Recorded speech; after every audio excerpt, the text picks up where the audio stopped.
हा कोण आहे?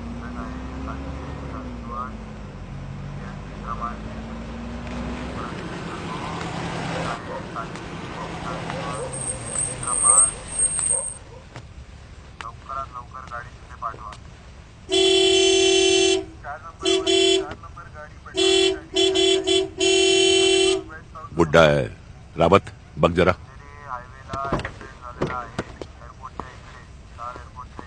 ओ बाबा, काय झालं?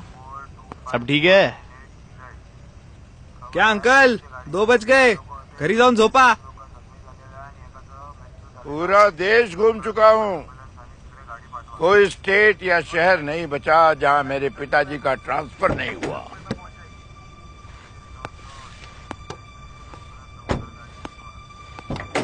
बस 2-4 मिनट लूंगा. उम्र का लिहाज करके सुन लीजिएगा.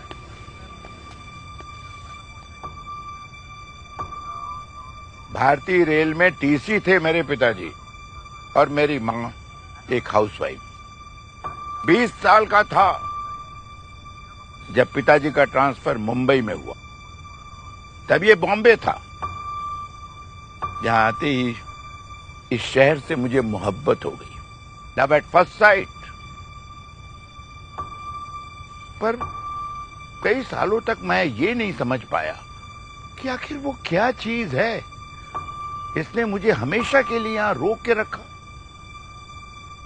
पिताजी का ट्रांसफर तो दूर की बात, यहां तक कि मेरे गांव की जमीन का बंटवारा भी मुझे यहां से हिला नहीं सका. फिर मैंने काम संभाल लिया, घर बसा लिया. बहुत कुछ बदल गया. बॉम्बे से ये शहर मुंबई हो गया. मैं एक टीचर से रिटायर्ड टीचर बन गया. लेकिन मेरा प्यार नहीं बदला, वो कम नहीं हुआ. आखिर क्यों? और आज 45 साल के बाद मुझे ये बात समझ आ गई. जब मेरा 12 साल का पोता 6 किलोमीटर साइकिल चलाकर शाम के 8 बजे ट्यूशन से घर वापस आया और ठीक 2 घंटे के बाद 10 बजे मेरा 47 साल का बेटा 4 घंटे ट्रैफिक से जूझते हुए ऊपर से नीचे भीगे हुए सही सलामत ऑफिस से घर पहुंच गया. और आधे घंटे पहले रात के 1:30 बजे मेरी 20 साल की पोती शॉर्ट्स पहने हुए लोकल ट्रेन से पार्टी मनाकर सुरक्षित घर वापस आई.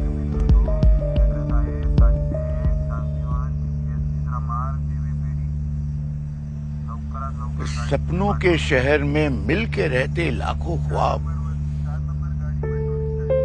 इसके खूबसूरती से जलते हैं. कोई दाऊद तो कोई कसाब. पर सुरक्षा की जो शपथ ली आपने उसे बखूबी निभाते हैं आप. दिवाली में पटाखे फोड़े तब या ईद में तोड़े रोजा सब. आता है मन में ये सवाल तब, मिलता है आराम आपको कब.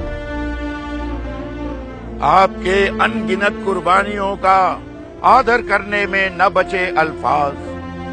कामते सालस्कर करकरे समेत आप जैसे वीर जवानों पर हमें दिल से है नाज. डटे रहे अपने कर्तव्यों पर जो, न छोड़े अपने शहर का साथ. सेवा से सुरक्षा तक मुंबई पुलिस दिन और रात.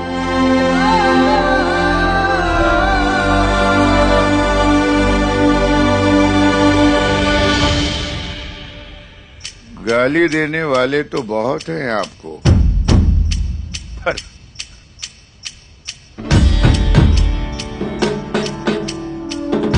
थैंक यू बोलने वाला कोई नहीं.